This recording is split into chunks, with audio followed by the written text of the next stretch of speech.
저희 조코피TV는 썬팅 필름의 새로운 패러다임을 선사하는 T9 필름 신차 검수부터 장기 렌트 리스까지 모빌리티 서비스의 정수 카스페이스와 함께합니다. 왜 앞에서 기다리라고 하는 거야? 뭐지 이거? 뭐야? 뭐야? 맨날 힘들다 그러더니 돈도 없다 그러고 연봉도 깎였다는 애가 이거 어떡하냐? 또 그런 얘기를 또 왜 하는 거야? 장기 렌트라고 한번 외쳐볼까 우리? 장! 기렌트! 나도 이거 하면 살 수 있는 거야? 당연하지. 네, 반갑습니다 여러분. 조코피TV 조현일입니다. 자, 오늘은 조시 기디 이야기를 한번 해볼까 합니다. 조시 기디, 비제한 자유계약 선수가 아니라 제한적인 자유계약 선수였는데 드디어 시카고 불스와 연장 계약을 맺게 됐습니다. 4년 100밀이고요. 샴즈 카라니아가 보도를 했습니다. 제한적 자유계약 선수였던 조시 기디가 시카고에 잔류한다. 시카고와 4년 100밀에 연장 계약을 맺었다라고 보도를 했습니다.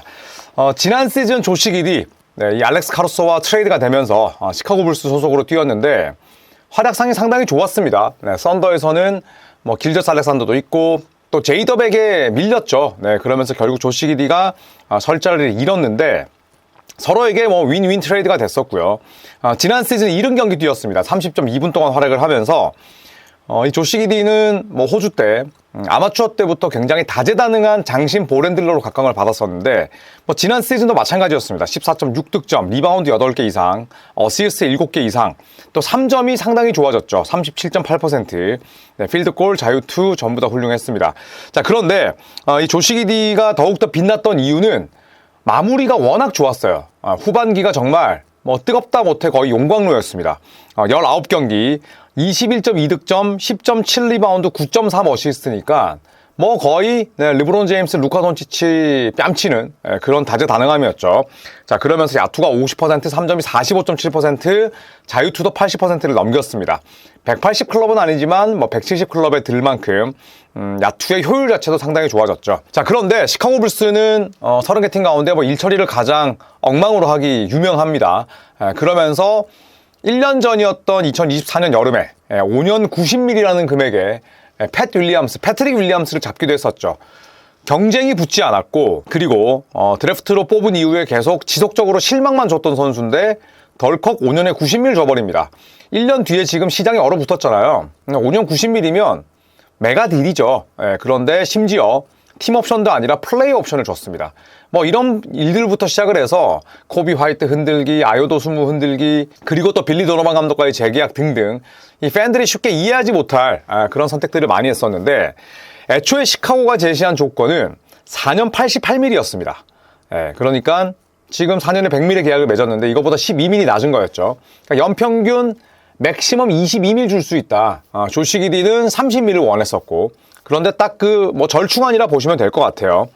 만약에 1년짜리 퀄리파잉 오퍼를 수락했다면 조시 기디의 연봉은 12밀이었습니다. 쿠민가 같은 경우에는 7.9밀이고 왜 다르냐? 이 뽑힌 순서도 중요하고요. 그 다음에 그 전까지 뛰었던 공헌도, 뭐 기록들 이런 걸 전부 다 보거든요. 그렇기 때문에 이 조시 기디가 퀄리파잉 오퍼 자체는 쿠민가보다 훨씬 더 높았습니다. 하지만 퀄리파잉 오퍼를 수락하지 않고 결국 절충안인 4년에 100밀, 연평균 25밀에 도장을 찍었습니다. 자, 이렇게 되면서 시카고의 다음 시즌 주요 로테이션이 완성됐죠. 가장 중요한 선수가 어떻게 보면 조시 기디라고 할 수가 있는데 자, 메인 볼핸들러 자리는 조시 기디, 트레이 존스, 그리고 2번은 코비 화이트, 지금 뭐 트레이드 설도 잠잠해졌죠. 그리고 백업은 케빈 어더, 뭐 아요도 수무, 그리고 3번은 패트릭 윌리엄스. 많은 돈을 줬으니 뭐 어떤 식으로든 써야죠. 그리고 백업은 론조 볼과 트레이드를 통해서 영입한 아이작 오코로, 클리블랜드 출신 그 선수죠. 그리고 4번은 시카고의 미래이죠. 마타스 부젤리스, 그리고 백업으로는 제런 스미스, 그리고 5번은 니콜라 부세비치와 잭 콜린스가 번갈아 맞지 않을까 합니다. 그리고 세컨 유닛과 서드 유닛 사이에 있는 선수들은 줄리안 필립스, 뭐 제본 카터, 뭐 노아 일생게, 또 델런 테리, 자, 이런 선수들이 있는데 뭐 시카고 불스는 늘 그렇죠. 리빌딩 없다. 대신에 전폭적인 투자도 없다. 적당히 성적 내면서 2만 명 넘는 유나이티드 센터의 관중들 총 매진시키자. 이런 주의인데 뭐 다음 시즌도 플레인 토너먼트를 놓고 싸우는 그림이 그려지지 않나 생각을 합니다. 자, 연봉 순위도 한번 살펴볼까요? 일단 조시 기디 다음 시즌 연봉이 정확하게 나오진 않았지만 연평균 25밀이니까 일단 25밀 정도로 받고, 그 다음에 2위가 니콜라 부세비치 21.5밀, 만기입니다. 부세비치도 트레이드 타이밍을 잃어버렸죠. 그리고 3위가 잭 콜린스 18.1밀, 그리고 4위가 팻 윌리엄스 18밀입니다. 네, 그리고 5위가 케빈 허더 17.9밀을 받게 됩니다.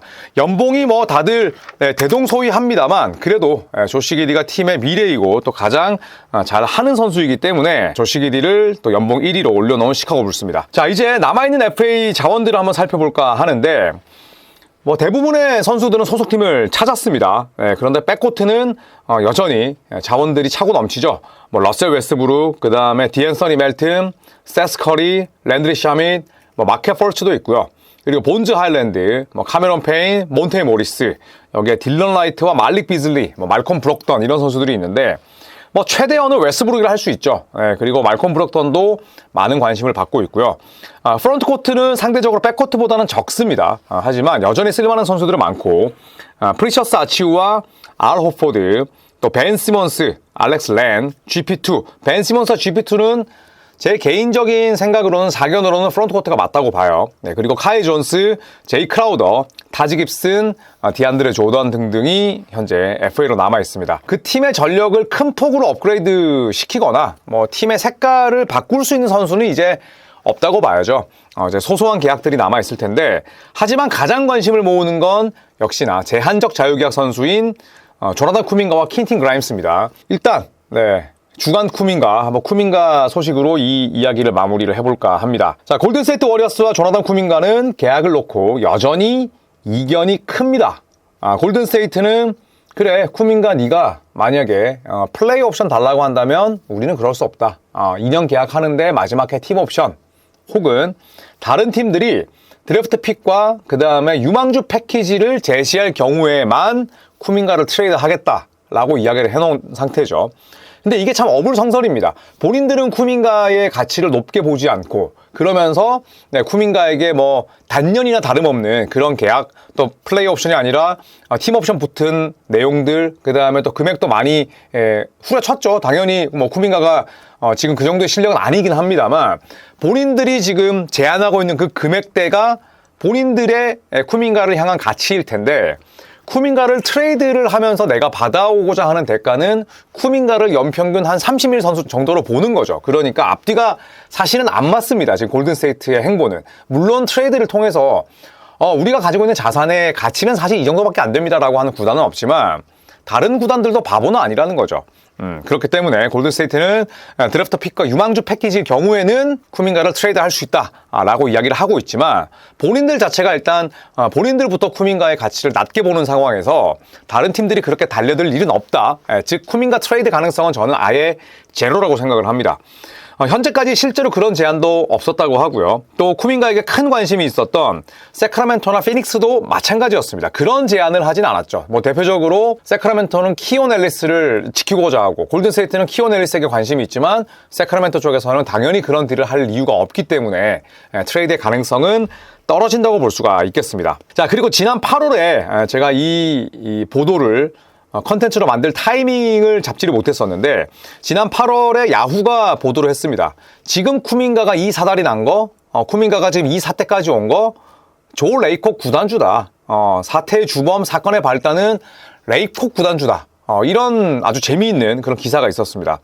제가 좀 요약을 해보자면, 한 단장에 따르면, 현역 GM이에요. 한 단장에 따르면 조 레이콕 골든스테이트 구단주가 이 상황을 만들었다라고 이야기를 하면서, 구단주가 선수와 사랑에 빠지며, 실제로 사랑하는 게 아니라 구단주가 선수를 너무 편애하고 그 선수를 굉장히 좋아해버리면 프런트 오피스는 위험해진다. 왜냐하면 프런트 오피스 위에 구단주가 있는 거니까 뭐라고 못할 거 아니에요. 위험해진다.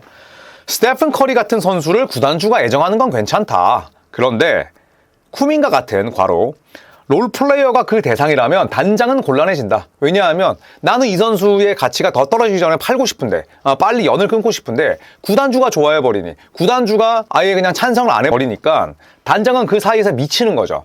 지금 골든스테이트 상황이 그렇다는 겁니다. 그러면서 워리어스는 지난 2, 3년 동안, 아니 더 오래전부터 쿠민가를 트레이드로 내보낼 기회가 있었다.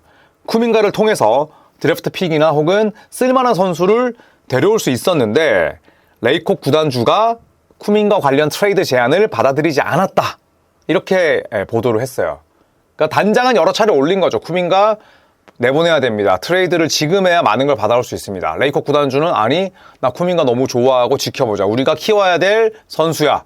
이런 식의 대화가 오갔겠죠. 자, 그러면서 이 단장이 마무리하기를 이제 움직임은 끝났다. 그러니까 쿠민가를 위한 뭐 트레이드나 혹은 실질적인 에셋을 받아올 수 있는 그런 시기는 지났다는 얘기죠. 그러면서 결국 쿠민가는 푼돈을 손에 쥐게 될 것이다.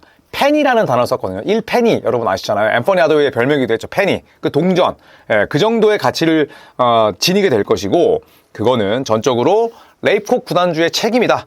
이렇게 이야기를 했습니다. 그러니까 뭐 직접적으로 얘기하지는 않았지만 만약에 레이콕 구단주가 조금 더 비즈니스적으로 혹은 내가 딱 뭐 점찍은 그런 롤플레이어를 지나치게 애정하지 않았더라면 쿠민가에게도 굉장히 행복한 신호를 하고 있을 수도 있었고 쿠민가도 더 많은 돈과 또 인정을 받으면서 뛸 수 있었을 텐데 지금은 이도저도 아니라는 거죠. 굉장히 우유부단한 상황이 돼버렸다는 겁니다. 그러니까 레이콕 구단주 입장에서도 본인이 드래프트 그것도 7순위 픽, 커리와 같은 7순위 픽으로 쿠민가를 뽑았으니 구단주 본인도 내 선택이 틀리지 않았음을 보여주고 싶었을 거예요. 그런데 시간이 많이 지나 버렸다는 거죠. 그리고 팀과 쿠민가, 쿠민가와 감독 관계는 점점 악화돼 버렸고 이 모든 건 레이콕 구단주 때문이다. 이런 이야기가 있어서 한번 흥미롭게 느껴져서 와봤습니다.